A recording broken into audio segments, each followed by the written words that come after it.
Easy one tap.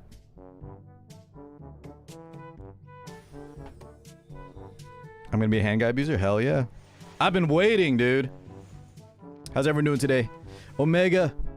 What's going on, man? J. Kung, Neo Wolf. It's good, boys.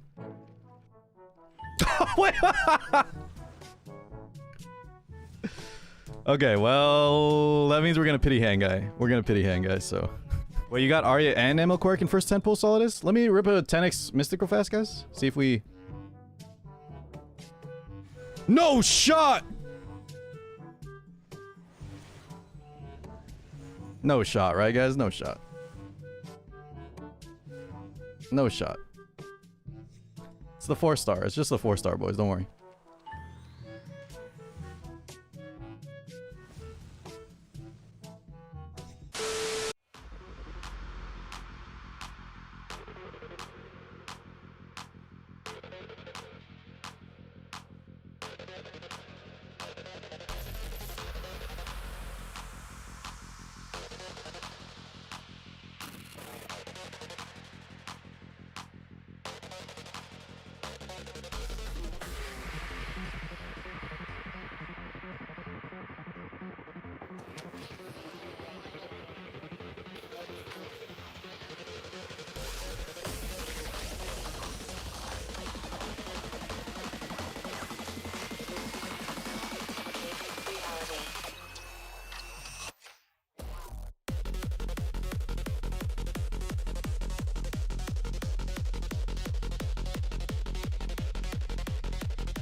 What's going on, YouTube, and welcome on in. I think that's the longest intro I've done, so I'm going to keep things a little bit more brief. I'll try to stay more concise with my guide on Aria, but we'll cover the usual, guys. What worked for me, what I want to try out, alternate builds, artifacts, skill priority, all the good stuff that you guys want to see on these first impression showcase reviews, okay? So stay tuned. Thank you so much for tuning in, and let's talk about Aria. All right, first things first, let's talk about this amazing looking waifu, guys. Looks-wise alone, 10 out of 10. Now, boys, if any of y'all got triggered by my insane luck today, and you only saw a part of it, boys, we did pull Aria on our first 10x. Maybe one tap, but it was one 10x summon, and then we actually ended up pulling Kawaric, hand guy, Emil Kawaric, and one 10x as well, because someone in my chat said I got both of them under 10. I decided to try my luck after pulling Aria in one 10x, and we got lucky with hand guy as well. We'll talk about hand guy in another video. This is all about Aria. Even though he was supporting her in a lot of the videos, I don't think he was the mainstay or the reason. He didn't steal the spotlight or anything like that. He's obviously good. He definitely gave Aria some protection, some cleanse. The immunity was awesome. And sometimes he would CR push her. You know, he did his job. But we're going to talk about Aria today. She looks amazing, just looks wise, 10 out of 10. I had to pull for her, and the reason I said you guys only knew about part of the luck, I think I did a grand total of 1 pity. Another one was kind of close to pity, but overall we got very, very lucky on triple S-ing her. Now, before we all watch this, guys, you do not need a triple S-er. I don't think you necessarily need her artifact either. I didn't get it tested because I only had 1 copy. I was hoping on the way to Triple S I'd pull more than 1 copy, but we ended up getting a few off-banner artifacts. I still wish Smilegate would just change that. It's much better now that we can powder buy certain artifacts. But yeah, we'll talk about her artifact a little bit later when we go over the artifact selection. I ended up running this and Fairy Tale for a Nightmare. So those of you that don't have this yet, guys, if you like this style, you know, it has the strip, it has the damage. It helps her be more of a... if she is solo DPS, she can do so with this artifact. Otherwise, I think other support builds might work. But let me go and show you the stats, and let's go from there. Okay, so this is the build I opted for. We threw this on in the beginning, and I didn't change it for the entire stream. It was about 3 hours worth of gameplay testing. And overall, guys, just let me make it clear right now. I think she was very, very fun, and she's not a bad unit at all. There's a lot of things you have to be aware of. She has a lot of weaknesses, and this is a very unforgiving meta for Aria because there's so many strip units, so many unbuffable units, so many strong nuker units that ignore defense. It's a tough matchup for her just in general. But to be fair, guys, this is just the state of the game for a lot of units that aren't Hwa-Young, that aren't Rimu, that aren't Para. You know, if you didn't come out of the box just being super busted overpowered, a lot of people don't like that. Me included, then Aria's gonna just kind of fall in line. She's gonna be much less powerful than them, but I think she's not a bad unit at all. And if you really like her, I think we can make her work. We'll talk a little bit more about the actual is she worth your summons here at the later end of the video. But to tell you guys, it is not she definitely has her spot. It's just tough to run her, and you have to be aware of all her weaknesses and build a team around her too. But that's probably most units nowadays that aren't going to be mega busted OP, okay? So let me talk about the build real fast. We went for lifesteal, damage. I'm going to talk about different builds I want to discover and things people have sent me that I'm going to try out immediately. But so far, this damage build worked very well, at least for my playstyle. So my playstyle is I had a lot of support, and I want to tank out my opponent, let them gas themselves out, and then I have 1 or 2 carries, in which case this build with the Fairy Tale for Nightmare means Aria can definitely carry. This gives her some extra damage. We'll go over artifact selections after this. Her own artifact, Violin, Crown. She can do a lot of stuff because she is an AoE mage, and as we know from Solitaria, from Archie and Mercedes, from Dizzy, that if you stack any of these annoying artifacts on these AoE mages, it's very, very powerful. So she's another one of those kind of types. But back to the build. Lifesteal, we tank out our opponent. We slam the skill 3, hopefully with Hand Guy or other cleansers like Amelia. Plus banning out any very, very annoying strip units. We get this skill 3 off while maintaining our team relatively healthy. Once we get the skill 3 off, if our opponent is forced to attack into her, it's usually lights out, boys. Because what happens is, as soon as she skill 3s, we get that defense up. Very nice. Stealth for the team, so our opponent has to attack her, right? If they're mostly single target, which usually with Aravi, Hwa-Young, guys, everyone slams those picks. Rimu, there's so much single target. You can easily bait your opponent into picking single target right now because it is a single target meta. It's the way you want to play. It's where the most units are overpowered. But yeah, with stealth, they have to hit her, and what's going to happen is she gets 3 focus straight off the bat, counterattacks twice, very easy, does a lot of damage with this artifact included, and then we lead straight into the skill 2, which does a ton of damage and has a 2 buff strip, right? So overall, if you get the counter off, if you weren't unbuffable, if you didn't get stripped in between after casting her skill 3 and getting her 2 counters leading into the big skill 2, then it was usually, like I said, lights out. We win the game. Now, getting all that aligned is a little bit annoying, and could other units just be safer and kind of fulfill the same role? Yes. Units like Seaside Bologna, I would run them both, or Lionheart Sirmia. Big damage units that can take a hit and then clap back. That's kind of what my playstyle is, and that's why I built her in this way. If you guys think you can do the same, then try Lifesteal as well. Make her tanky, and just try to get her into that skill 3 without having a strip or unbuffable, and that's the hard part, right? So make sure you have a good cleanser. Try to maybe ban out AoL or pick her yourself, and be careful of Rimu. You might want to pick up Rimu yourself as well, because there's some units that can just really hard counter her.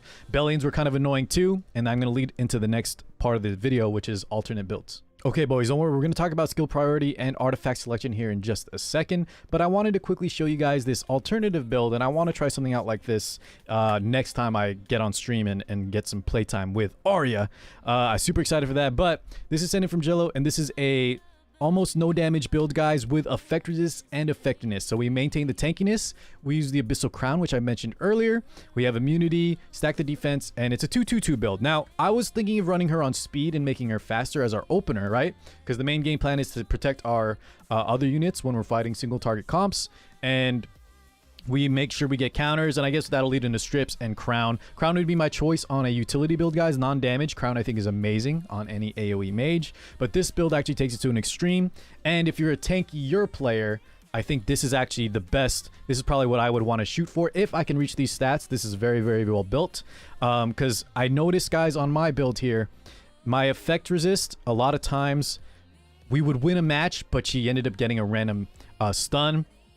Her immunity would get randomly stripped. She would lose the counterattack from a strip. So I think having like 100+ effect resist, maybe even more than that, would shore up a lot of matches. The only problem is the gear. She needs a lot of stuff.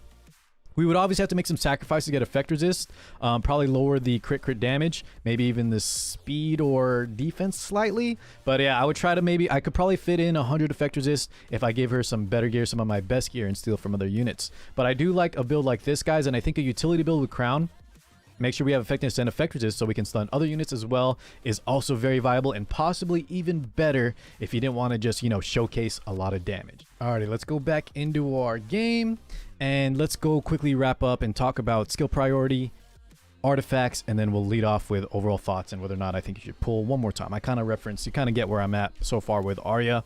In terms of skill priority, guys, definitely need the skill 3, because there will be times if you play tankier that you want to cycle back to this, or if you're mega fast, you will cycle even faster into it. So definitely get this. It's just one skill enhance, very easy. The skill 2, it doesn't give any extra damage for her big AoE skill. So if your gear is lacking, go ahead and max this out if you need the extra crit chance. But I would actually say if you are low on Mola, guys, I'm super low on molagora. Let me know if you guys are as well. Then maybe hold off on this until you can see how your first build looks like. And then you can just always add the Mola later, depending on what equipment set you want to line up with. Now, the nice thing is, too, if you go for that utility build I was showing, then we don't need the crit chance at all. And you can definitely skimp here 100%. On the skill 1, I would definitely try to get both effect chance. The blind is super powerful, especially when she's popping all those counterattacks. It's going to help her survive. It's going to help your opponent just feel very frustrated. And then if you're using stuns or her own artifact, you'll be just busting out a ton of debuffs. Definitely get that, and the damage is nice too. I will eventually get the +7 just because I like her so much, and we already triple S'd her. Okay, let's quickly talk about artifacts, guys. Fairy Tale for Nightmare, one of the best artifacts for any mage that is, you know, AoE. Aria, no exception. As long as you can get those counterattacks going, this does a lot of damage. The problem is it's limited, so I understand if a lot of y'all don't have it yet, but plan to get it on the group banner, because remember, you can choose Fairy Tale, and you can also get multiple of the artifacts through that method. If you don't have access to this, guys, and you want to run that utility build, I think, of course, Abyssal Crown is insane. So I think it was in the powder shop, or it's coming up. It was there pretty recently, so hopefully y'all picked some up. This is obviously very good. On top of it just synergizes with their kit. We kind of probably want to drop some damage instead and go more utility. So faster, effect resist, effectiveness, like I showed you that alternative build. And Abyssal Crown there is very annoying, very, very powerful. Last but not least, let's go ahead and talk about her own artifact. I'll just look at it through the summon page.